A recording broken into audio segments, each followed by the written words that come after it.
অধ্যায় এসেছিল যে ছাদের উপর সালাত আদায় করা যাবে কিনা।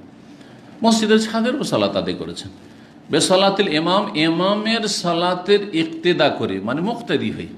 বেসালাতিল ইমাম মানে ইক্তেদাইল ইমাম, ইমামের অনুসরণ করে।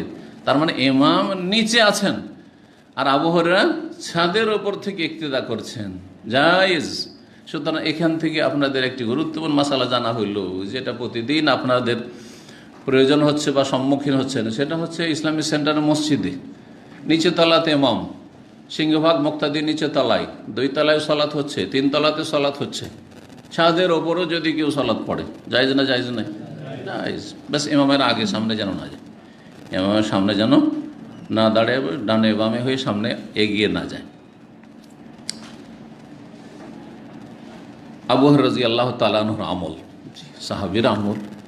আর যদি আম দলিলের পক্ষে হয়, বিপরীত না হয়, তাহলে সাহাবীর আমল দলিল, সাহাবীর উক্তি দলিল। জি, কিন্তু যখন রাসূলুল্লাহ সাল্লাল্লাহু আলাইহি ওয়াসাল্লামের কথার সাথে সাংঘর্ষিক হবে তখন দলিল নাই।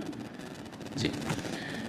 ওয়াসাল্লাহ ইবনে ওমর আলা সালজ, আব্দুল্লাহ ইবনে ওমর রাদিয়াল্লাহু তাআলা আনহুমা বরফের সালাত আদায় করেছেন। তাহলে বলে বরফের উপর সালাত আদায় জায়েজ।